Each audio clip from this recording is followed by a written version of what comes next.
a lot of times, like what you'll see and maybe like the least engaging versions of a presentation are an information dump, which is, hey, like here's my company, here's why we're so great. Um, you know, buy from us. And we know that that's not storytelling, right? There's no beginning, middle, end. And I like Aaron Sorkin. I don't know if you know he's a famous screenwriter for films and TV shows like The West Wing. He does this really cool masterclass. Totally recommend watching that if you're kind of getting geeky about this storytelling stuff. And he just defines like storytelling as having two things, like intention and then obstacle. Um, in other words, like there is no story without conflict, and also the character needs to want something.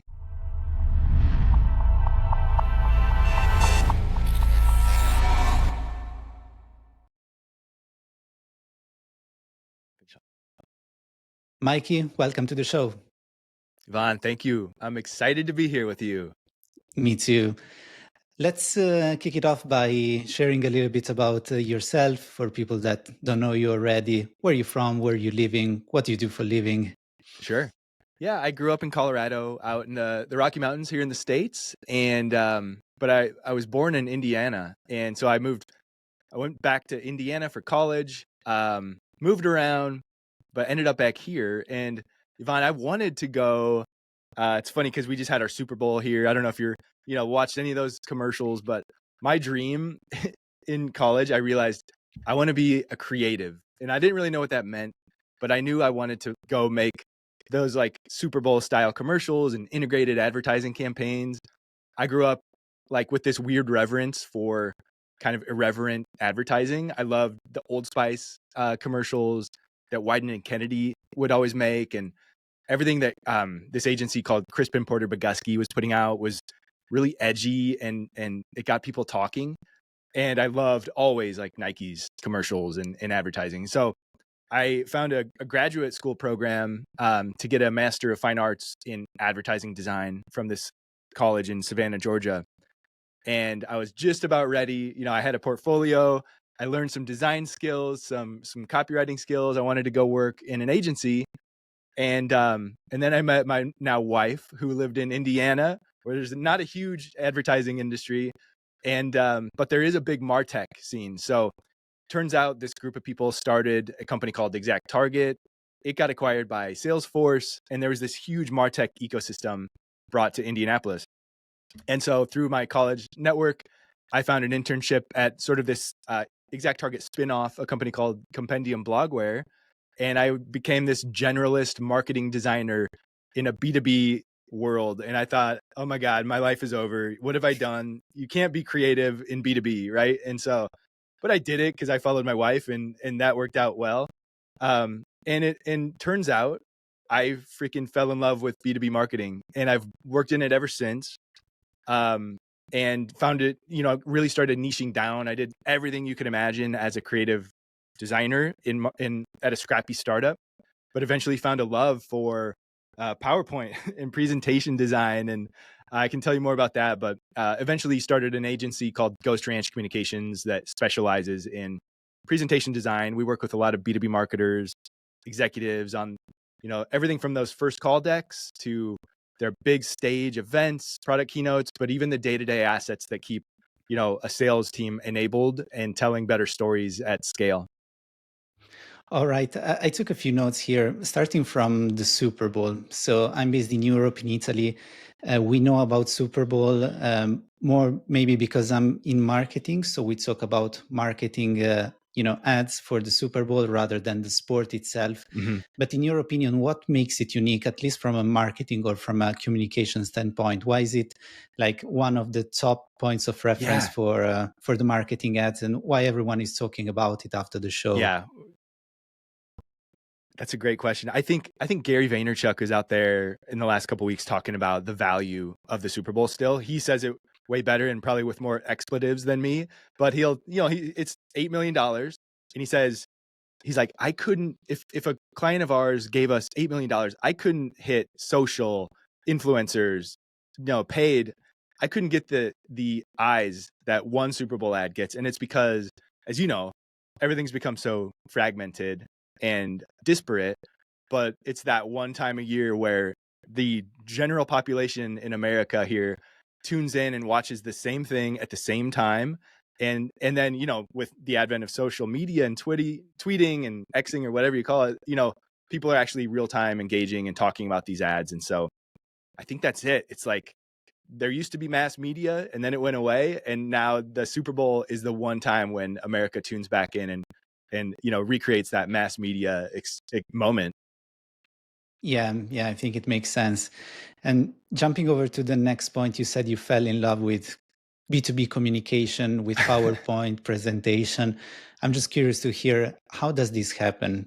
From me, from my side, I hate PowerPoint, or at least it's a love and hate relationship. Totally. And many people are in this situation. On the other side, there are people like you who understand the value and the potential of it. So what am I not seeing about, B2B communication and PowerPoint that made you fall in love with this type of industry? PowerPoint, it is. It is that platform that everybody loves to hate. I think Microsoft, as of like 10 years ago, Yvonne said there's something like 30 million PowerPoint presentations made every single day.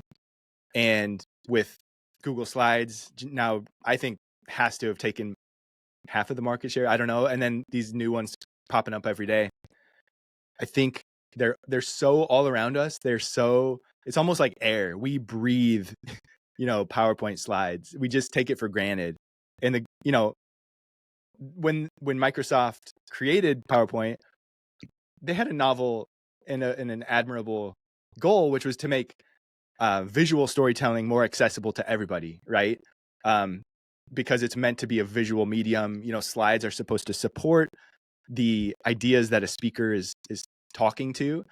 However, we know that we got lazy. It's easy just to like dump our ideas into bullets, talk through those bullets. And if you ask anybody, that's the biggest pet peeve about PowerPoint is like people just can't stand when someone's just reading you their bullets off their slide. It's like, what is this for? So at first that was I was like, you cannot do good marketing in PowerPoint. That was, as a designer, I was like, no, you need to use Adobe tools, Photoshop, Illustrator, InDesign. And eventually I just got kind of roped into it. Compendium got acquired by Oracle. They were rolling up this marketing cloud. And so they had like Blue Kai, Responses, Eloqua, Compendium, a few others. The brand team at Oracle was really busy doing the shiny stuff, the exciting stuff to create this new brand family. And the product marketers were left to create their own slides. And they didn't like that, just like you. They're very smart people, really good at messaging and writing and telling stories that resonate with the right audience. But they're not trained designers. That shouldn't be expected of them. But if they wanted help from the in-house team, they would have had to wait in a queue just with everybody else. And that poor in-house team was underwater playing triage. HR needs something, the execs need something, like you name the department, everybody needed something from the in-house design team. And I've felt that firsthand. So when I was available to this team of product marketers and they're like, hey, can you help us with a slide? We just need this one quick slide, graphic, visual. I was like, all right. I kind of relinquished and, swallowed my pride and started creating these bespoke, like one-off illustrations to help them convey an idea. And got kind of good at it with them and created these really iterative workflows. And they would just be like, hey, quick one for you, Mikey, and this and that. And so eventually I saw in an email thread after about a year of this, they're like, hey, we'll send it to our PowerPoint guy. And I was like, oh, what have I done? And but they followed that with, hey, Mikey, can you come to this user conference? We need you to be our lead designer on this product keynote. And it turns out a product keynote is a big deal at a company like Oracle Marketing Cloud when they're going up against Salesforce, who puts a lot of money into marketing, Adobe, who's very good at creative design. And so they're like, how do we stand out? How do we tell an actual interesting, engaging story to a room of prospective, thousands of customers, prospects, analysts, media? How do we make sure this thing paints Oracle Marketing Cloud as this, the catch-all, this amazing thing that unlocks all this activity for marketers? And so that one product keynote, when I finally was in the room with these heads of product, with the director of product marketing who wrote this incredible story, Chris Lynch, I got to see what happens when people put blood, sweat, and tears into pulling off a really, really good keynote and a presentation. And that was a game changer for my career. It was a game changer for Chris Lynch's career, who directly after that, keynote, he got poached to be a CMO, and he's been a CMO ever since. So for me, I've seen this like really direct correlation between marketers who really invest in storytelling, even in a shitty platform like PowerPoint. If they go the extra mile and embrace the medium, as opposed to just treating it as another box to check, they help their companies stand out. Because at the bottom of a funnel, when you're closer to the sale, and there's so much product parity in the market, Yvonne, it's like if 9 out of 10 companies are just kind of sending it in, phoning in their PowerPoints, treating it like everybody else, and that one company has embraced it as a strategic advantage, and they're really pushing it and to set themselves apart, that's a beautiful thing. And so I just, that's how I fell in love with it. That's why I think it deserves a little more attention, because it can pay off for individual careers, but also for the companies that are scaling a much more impactful story. Fully agree. Before moving forward, I would like to spend a couple of minutes on the bullet points. So the way I see it, or the way I usually create a framework for the slides, I have a title, which is the topic of the slide or the objective of a slide. And then I would use the rule of three whenever possible. So have 3 bullet points to break down the objective of the slide. And I understand that there are a million better ways to achieve that. So can you get a little bit tactical here and Sure. just explain what could be a beginner step to turn this slide into something more powerful by using communication and your expertise? Sure. Yeah, that's a great question. And I don't think that's a bad formula at all. It reminds me of, Emma Stratton's SMIT, single most important takeaway. You're already going the right direction by having one core concept per slide. And we've seen people just try to shove so many different ideas into a slide. So just like a great advertisement, like a print ad should have one big idea, right? And the deck should have one central idea, and those individual slides should probably have that one thought that hopefully leads up to that big red thread.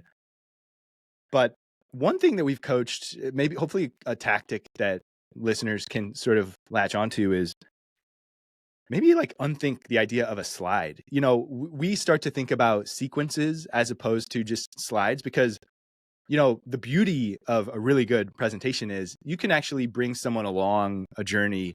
It doesn't have to all live on one slide. So if you have like 3 supporting bullets and you think actually each of these kind of is its own idea, if you string those out, break them out into 3 more airy slides that each like you can actually give a little more impact to with a custom visual or something like that, or you can build toward this end slide that, if I present to you like a big marketecture slide, some big weighty diagram, instead of giving it to you all at once, I prefer, and I've seen this work, is guiding them along. So first slide is sort of that data layer, and then you talk about that, and then you build the integrations, and then the APIs and all that. So I think if you can sort of think about sequences, bring in motion, not just for the sake of motion, but for the sake of guiding the audience, because hierarchy and attention is really important. So yeah, for me, it doesn't all have to live on one slide. So as soon as someone can realize that like slide count doesn't always matter, maybe if it's a send ahead or a standalone deck that someone has to read, and that's really a document anyway. Mhm. So, if you're thinking of this as a traditional slide to be presented, then I say forget slide count. It doesn't matter that much. Interesting. What about the visual element? So if you have a message, I believe it makes sense to find an image or a graphic or something that represent that concept. But how do you choose the right visual to accompany a message for a slide? Yeah. I guess it starts with the brand. Like we always want to play within the brand guidelines. If there's if their visual language steers you to illustration, we love illustration because you can kind of create concepts out of thin air. And but a lot of tech companies, we need to lean on like stock photography. So I think a couple just key watch outs. If you've seen a stock photo everywhere and it's become a cliche in your industry, it can sort of add a feeling or a vibe, but is it actually saying anything different? Does it make you just look like everybody else? That's where we often start, or at least pressure test a new slide is, could anybody add their logo to this? And it's like, just dime a dozen. And instead, similar to good messaging, what's the one key idea that really needs to be elevated here? And again, back to like great advertising, we think of the famous print ads for Volkswagen, where, think small and you've got the tiny little, VW bug, um, or the lemon ads. But really it's about how can you help build some brand equity, but just bring that one concept to life, to support the headline. And in an ideal world, it's not say where, you know, the headline says something and the image says the exact same thing, but how can you actually twist the image so that there's a bit of an aha moment when you Mhm. put the two and two together? You're like, ooh, now I get it. And then just there's science behind the fact that uh, visuals stay in our brains longer, and so and then there's that, what feeling does it actually convey or like build within the audience? Because we do remember those feelings often more than the actual content, what was said. But if it, if your problem slide is supposed to look problematic, then it shouldn't just at a glance look exactly like your solution slide. So try to paint those stark contrasts, paint the feeling so that at a glance, I look at a problem slide and I feel a sense of pain.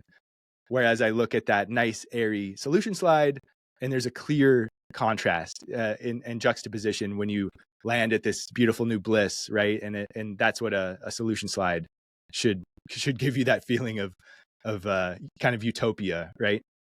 Yeah, I agree. How do you bring these kind of emotions in a visual?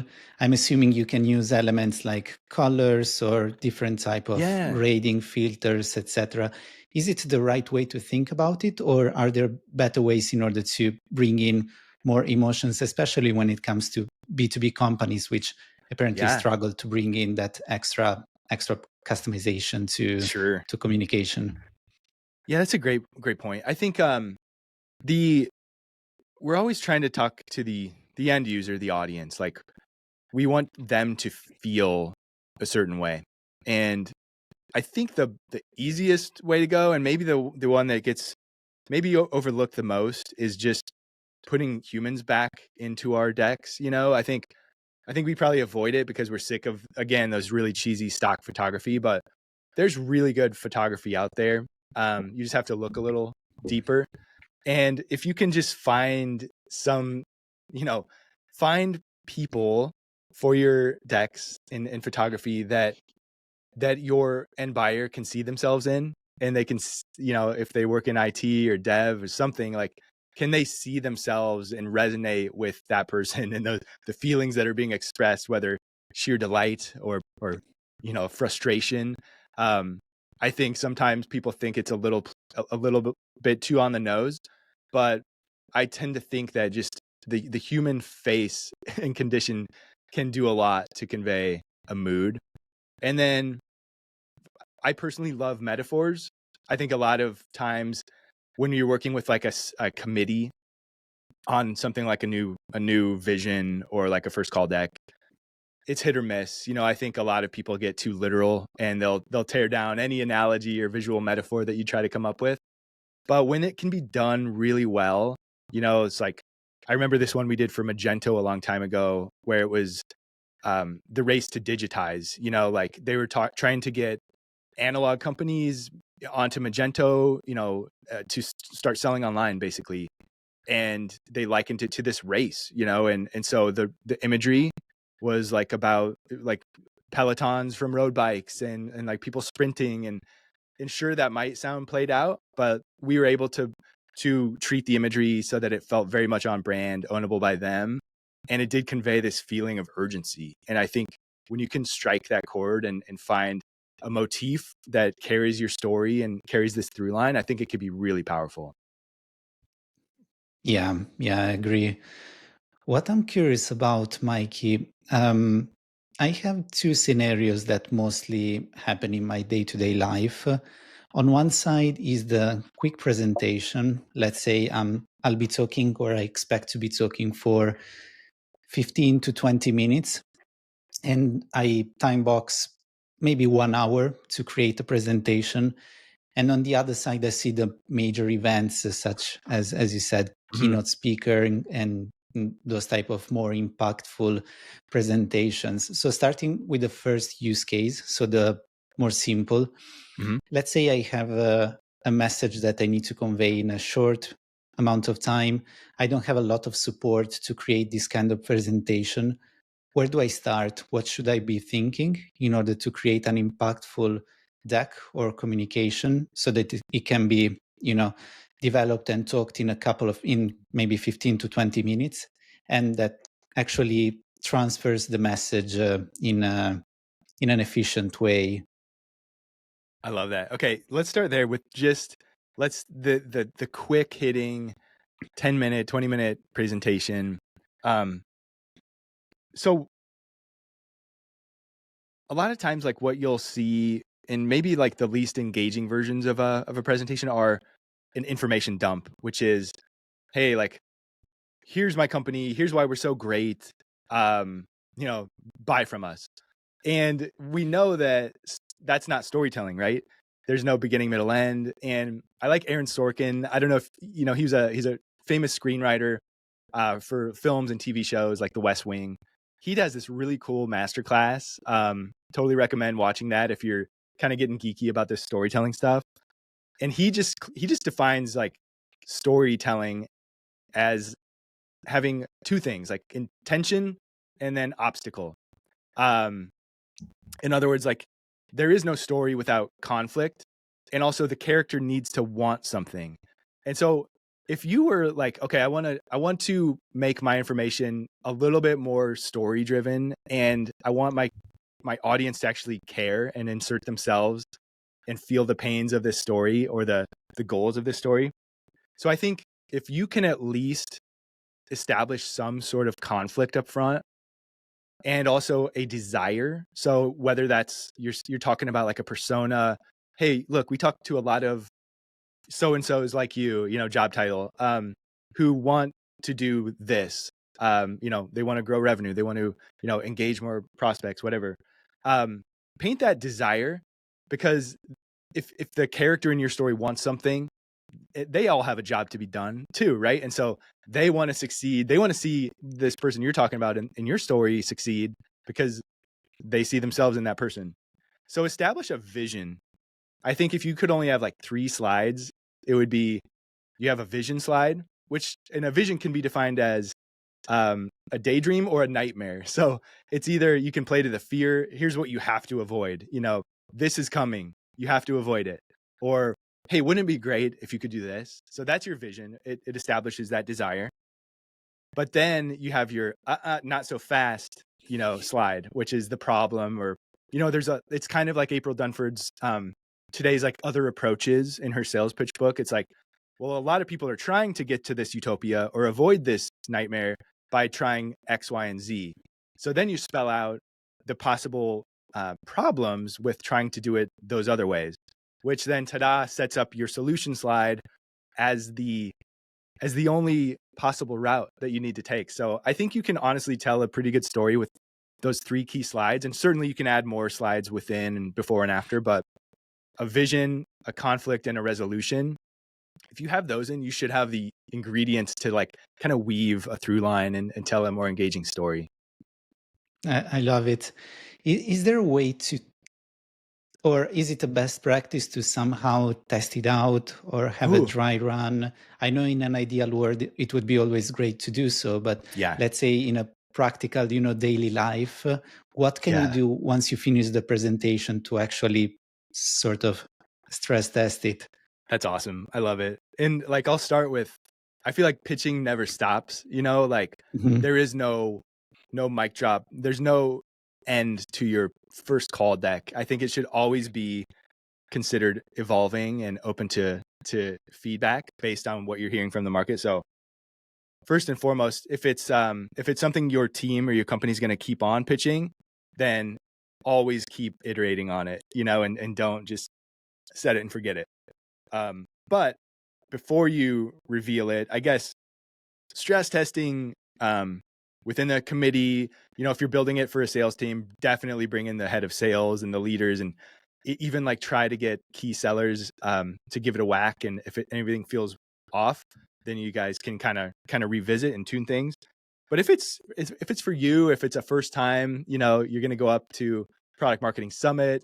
I think I've always leaned on my wife to just, be like, I don't get it. You like get to the point, and because she gives it to me straight. I think we do need to make sure it's appealing to sort of the people who don't know as much as we do. We often fall into that trap of the curse of knowledge. We sometimes know so much about our topics that we have a hard time actually remembering that not everybody has all this knowledge, and that we need to remember how to string them along, start back from the beginning, so that we're not kind of precluding anybody from this great insight. So building with that in mind, I do find it really helpful. And I've heard people will practice it on their mom or their kid or their spouse to great effect. So don't be shy, even though it's scary to reveal it and practice in front of people. Those test reps really help. And we've seen clients really succeed when they take their rehearsals very seriously, when they treat, leading up to a sales kickoff or a user conference. If you can insist that your team, the week before does a dry run, they will perform so much better at the main event if they take that rehearsal really seriously. Yeah. What about if I'm outside the corporate environment and I have all the freedom I want to decide on the tool to use, whether that's, Oh PowerPoint, yeah. Google Canva, or something else, but also in terms of, colors, fonts, etc. So if I have Yeah. more flexibility, how do I decide what's the right tool stack, and also visual support and Yeah. anything else that can go along with it? Yeah. Can I flip that back to you and just quickly Yes. ask, like, what's your current stack look like? Because I know you speak. Yeah. So I personally, well, I'm a little bit more binded in my corporate job. But if I were to use something freely, I prefer using tools such as Canva, Mhm. because it's very user friendly. I get a lot of support for, visuals, emoji, more dynamic content, as well as generating something with AI that can help me be more creative. Yeah. And this is how I ultimately end up doing, a couple of slides, or if I were to do a talk that's outside my usual environment. On the other side, when I'm more binded towards using specific tools, then I also do feel some constraints Mhm. about my knowledge of that tool and also its capabilities. So sometimes I need to compromise there. Sure. Yeah, I think Canva's a great option for a lot of people. I've started to see it more and more at some of the conferences, and people able to roll their own deck and with the great help of all the templates, and even some like really fun, like just subtle animations and pops and gifs and everything. So I think that's really helpful. And you mentioned color, and like some of the best designers I know, just that's their special power, is finding these beautiful color combinations. And we know that color can communicate those feelings that I mentioned earlier, for good, bad, paint the right mood, but also like thinking about the personal brand work, out there, and that so many people are going to need to invest in their personal brands. Yeah. What's the right vibe? Like, what are you going for? Are you fun and perky? Is that what you want people to remember? So find fonts, find color palettes that are energetic and bright and airy. If you're super serious, you're talking about like AI security governance and, this doomsday stuff that's coming. You probably don't want like pink and unicorns and, like stuff that's like not really building that message. So I love what Canva's doing to give all of that, all those great suggestions, I guess, on these fonts work well together. This is a mood.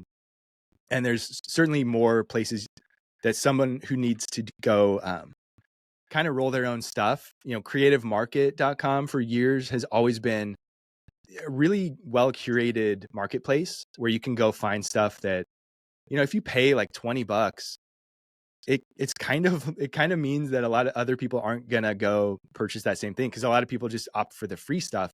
So even just paying up a little bit might get you something that looks a little more fresh and less played out. I do think there's something important about standing out.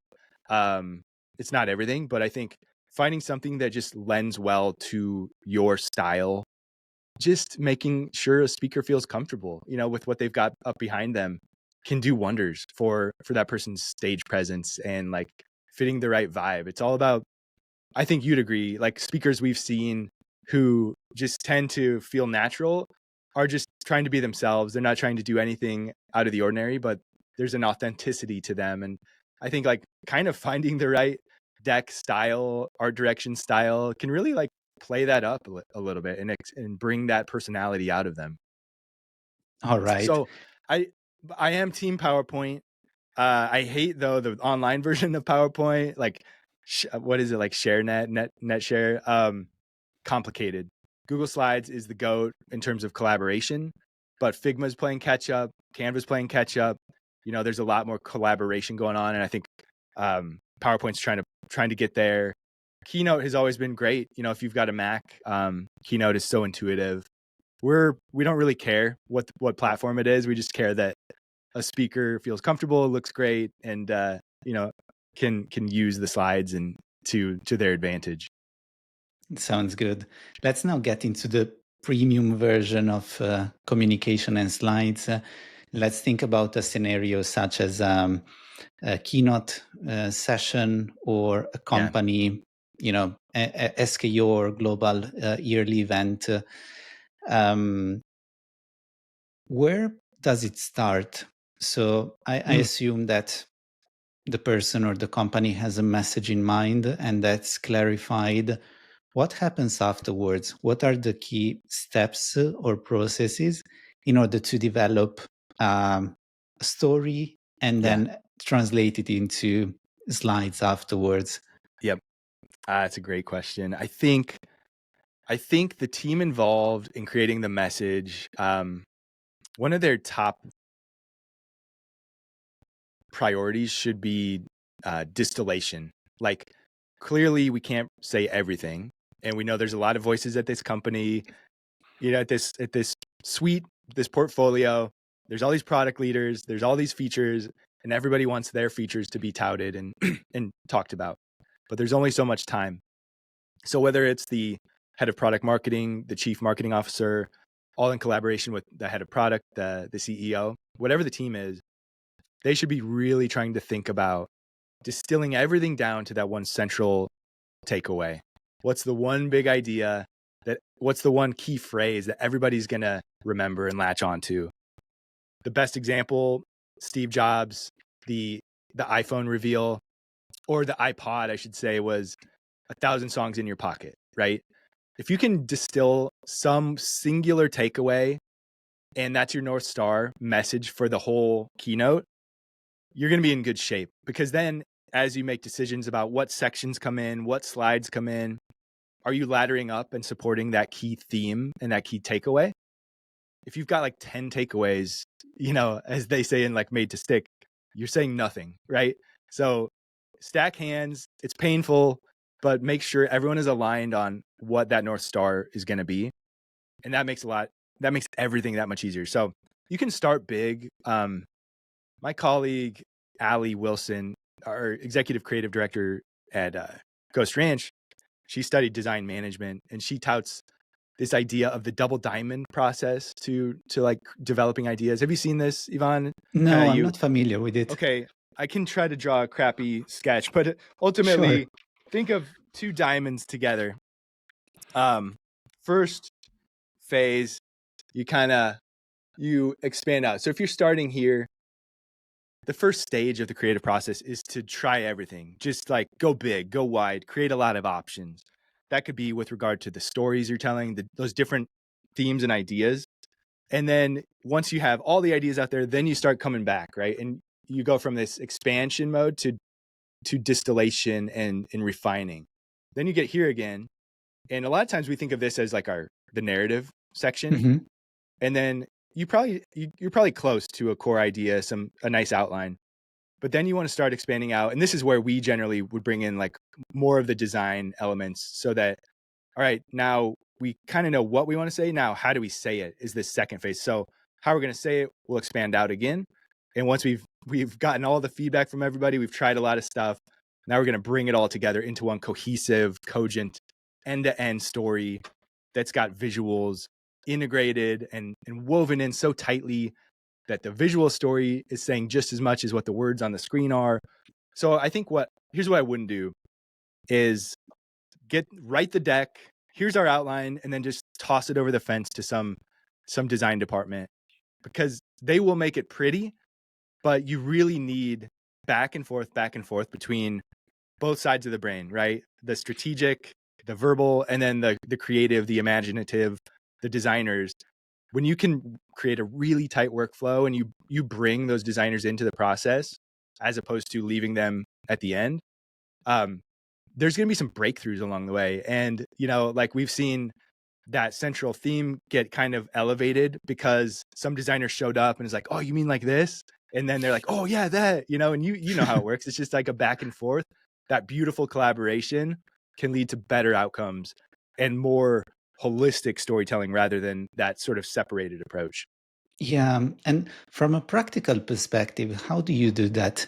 Do you work from the straight beginning into PowerPoint or the Oh yeah, design tool, or do you use some different tools to do that? And also, do you work only in words at the beginning and you add up visuals sure.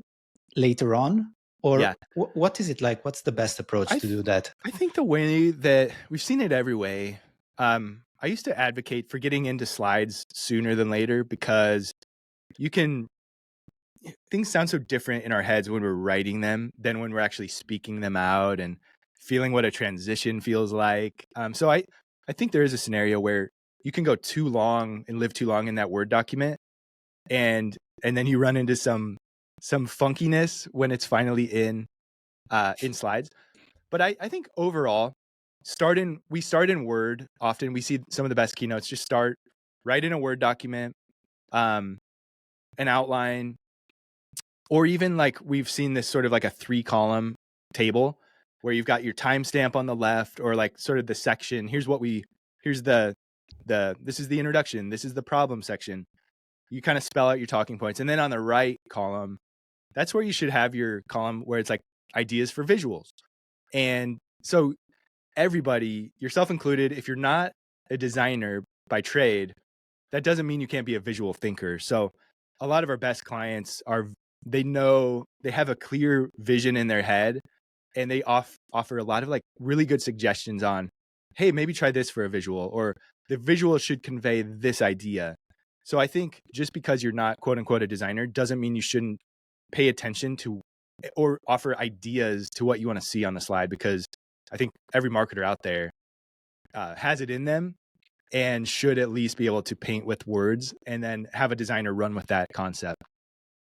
What kind of designer would you talk to? Let's say if I'm looking for a designer to help me create a deck, Yeah. what kind of skills should I look for, and what should the communication look like? Yeah. Um, what we hire for at Ghost Ranch are those individuals who sort of have a knack for business strategy, but also design. Yeah. So they want to be able to download and understand what you're trying to go for, right? Because I think there are those out there that they're so good at making things look awesome, but maybe strategically they're missing the greater communication concept, right? And so we've hired, I love to hire illustrators. So those people, again, who are just like, they can draw something, they can craft something out of nothing, and it can say everything with no words at all.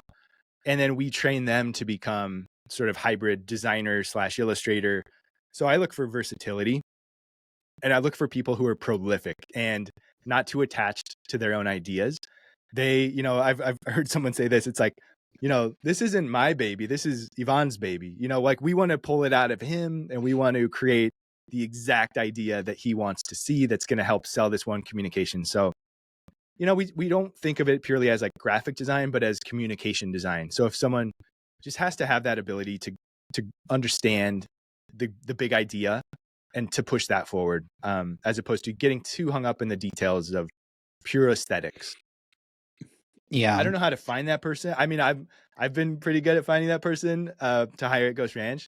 If you're one of those people, come talk to me because we love working with you. But yeah, it's kind of a rare breed, Ivan. Like to be candid, but I think they're definitely out there, and there's people who are geeky about both business and design, and I think that's the person to find.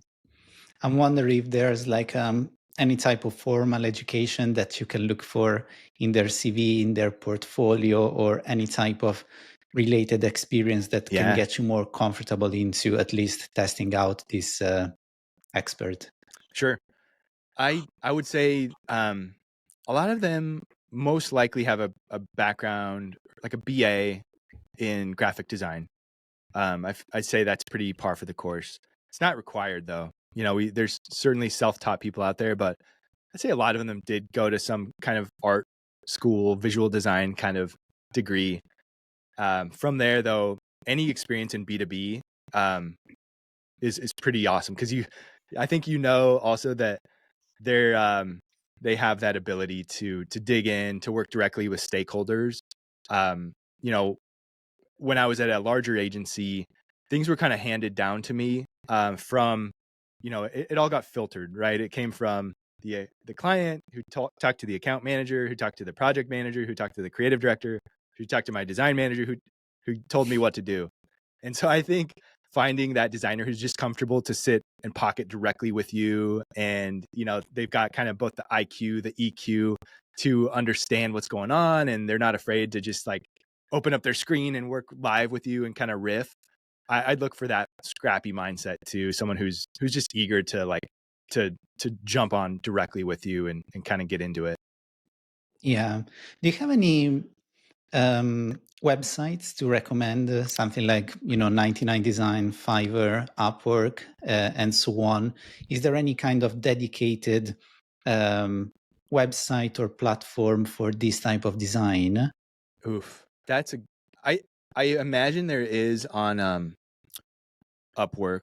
I haven't looked in a minute, but I'd say there, under the presentation discipline, presentationguild.com is a really cool group that's trying to elevate awareness for this weird little niche, in the design community of people who live and breathe presentations. So presentationguild.com, I bet if you were looking for someone like full time at a bigger tech company, I think this job, I think it should be at more tech companies, like a dedicated presentation person. It just feels like it's so many CFOs are like, "Are you serious? There's no line item for PowerPoint," but we've seen some of the best, like Salesforce, they've got in-house teams who do this stuff, Oracle, you name it. So like the bigger you get, I think they start to recognize the need for that person.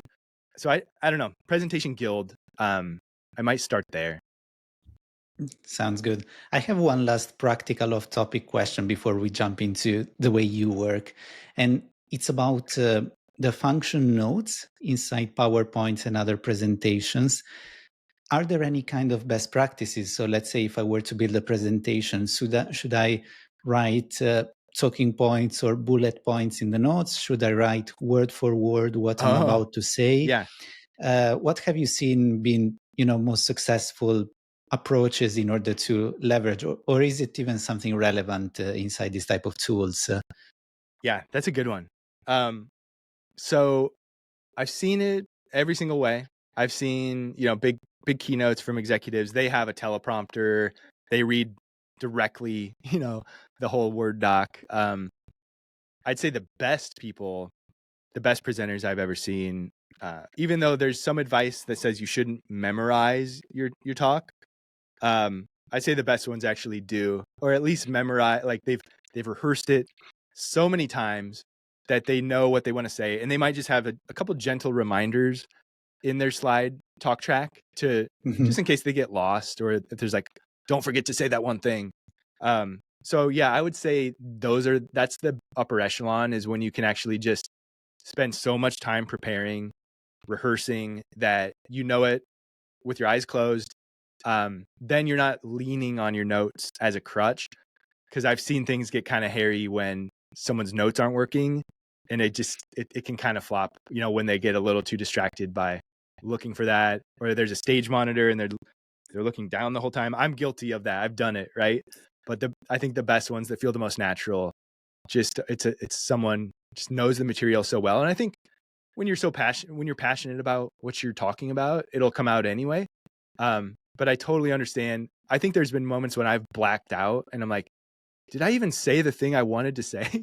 And it's like, I think I did, but I'll have to rewatch it to make sure. But because, once you get up there, it's intimidating. It's the most, what is it? The second largest fear in life other than Public death is speaking. like public speaking.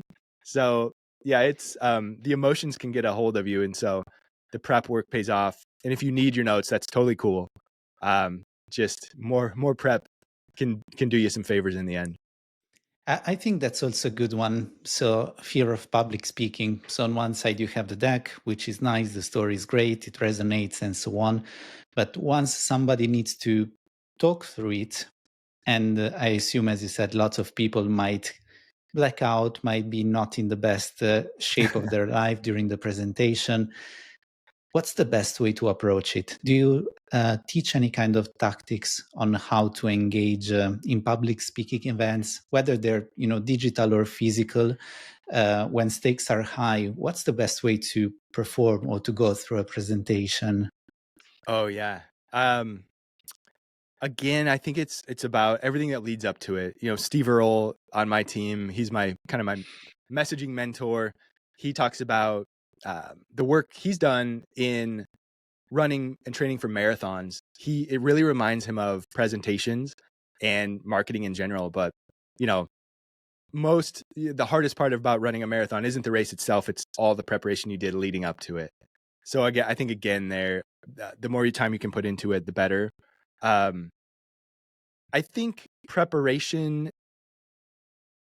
Sorry, Ivan. Can you Yeah. ask the question one more time? Start over again. Yeah. I'm just curious to see what's the best way to prep Okay. for an Yeah. event such Okay. as a presentation. Cool. Yeah, I think it is all about the preparation, and specifically writing out your talk, but then trying to actually speak through it, as opposed to, I find myself in the trap of reading it. And then when I actually try to put it into words that are coming out of my mouth, it doesn't make any sense, right? And so I think actually speaking to it in front of a mirror, whatever it takes. Even I've heard gentleman we interviewed a couple months ago, he records himself on his iPad. So he actually just talks through the key points he wants to say. And then he actually takes that recording and turns that, using like Otter to translate it for him. He actually does record first and then converts that to a talk track that he can then refine a little bit. So just getting it out of your mouth into the air is fundamental, and it's really important to get going. Yeah, I'm just wondering now that you said so, is there any kind of tech gear, latest technology, AI tool that can help out with presentations that people should start playing with or get Yeah. familiar, because it might be in the future, the way presentations are going to be built? Yeah, totally. I would say, I think honestly, any of the chat like GPT or Claude, if you were to take a script and just maybe ask it some prompts, like, is there a coherent theme here? Am I trying to say too many things, or what do you, summarize this for me? And hopefully that aligns to what you were trying to say, if they're like, yep. But I haven't done anything. I know they were talking a while ago about augmented reality, so like using VR to like actually kind of go through the motion and set up what looks like an audience in front of you, or a boardroom, and actually literally trying it right in front of this kind of augmented virtual kind of audience. Maybe that's worth trying.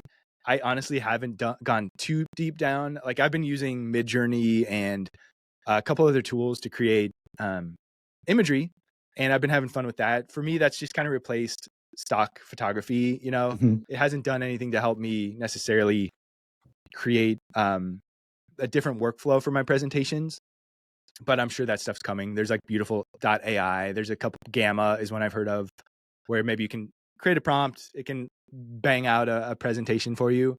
My only watch out there is just, there is something I believe in, that the process of creating something yourself, it's a journey, right? Like going through the hard motions and getting to that end state is almost just as valuable as the end product itself. So I think to really feel comfortable with what you're saying, you have to go through those motions. And I don't know if there's shortcuts when it comes to the content that are going to do you favors to make something that feels truly genuine and like purely Yvonne. Like only you could have said this. And so I agree. I do think there's some productivity hacks and things that AI will help us like really tighten and trim, but I don't think we should try to skip to like all of the hard work to get to that genuine story.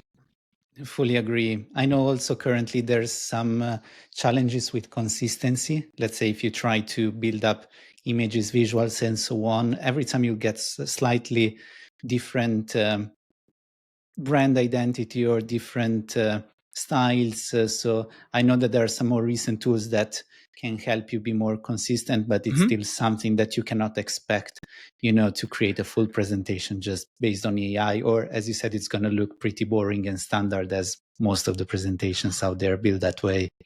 Mm-hmm. Yeah, we'll see. It's fun. It's fun to watch. I love seeing all the different tech coming out. Oh yeah. Mikey, how are we doing with time? Do you have 10 more minutes?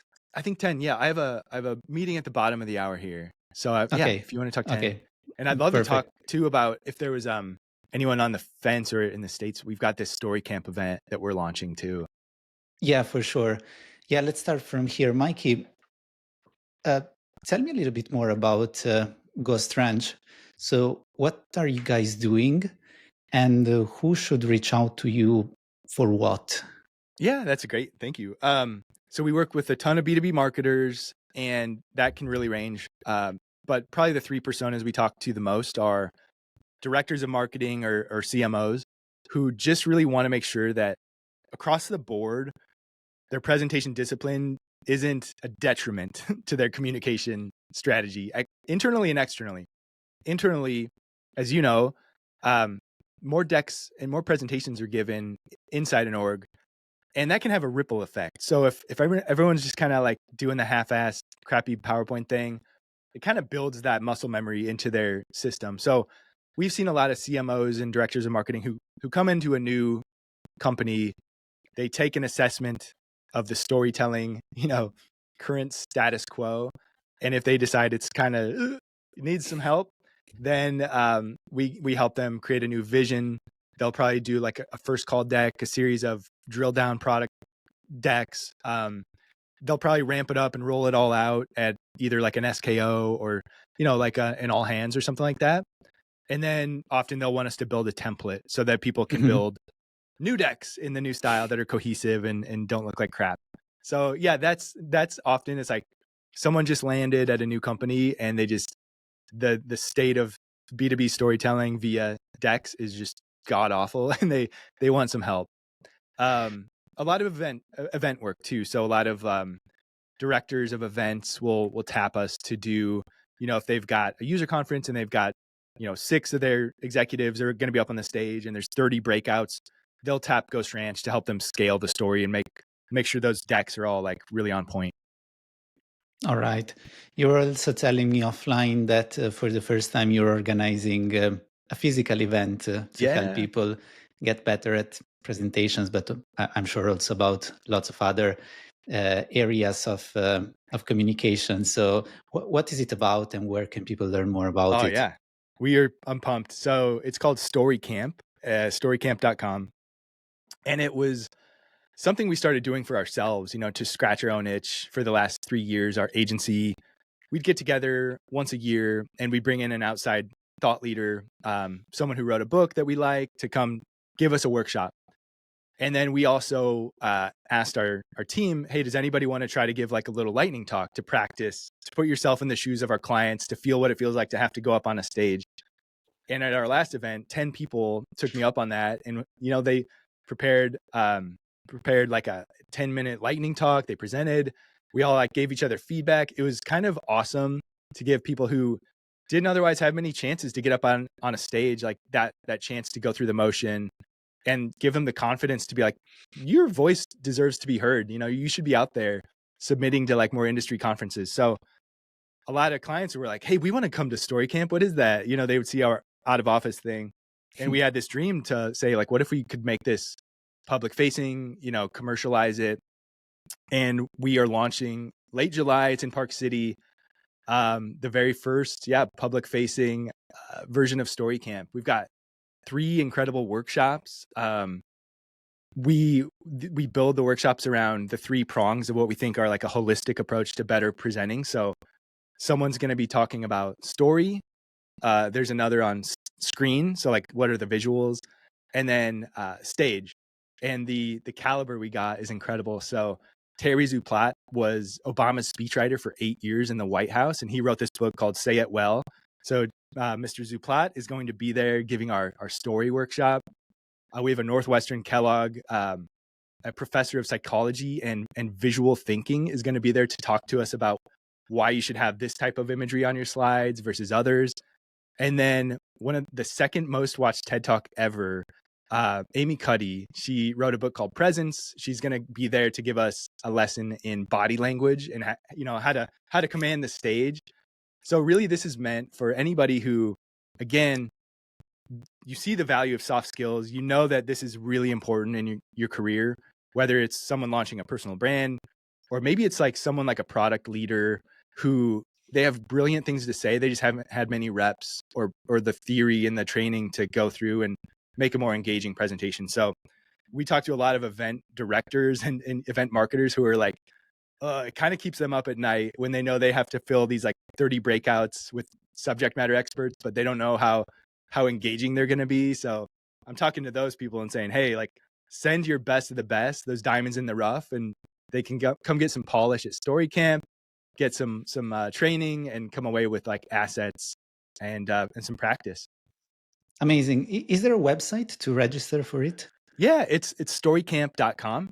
And we just kind of launched it, and we're really pumped to announce these 3 headliners, and we think it's going to be a really unique, fun experience. We'll have plenty of time to go enjoy the great outdoors around Park City, Utah, here in the Rocky Mountains.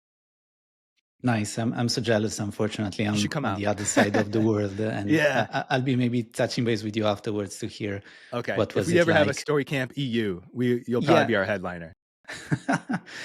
I hope. Mikey, we're wrapping up. First of all, thank you for being with me today. And before closing, where can people reach out to you?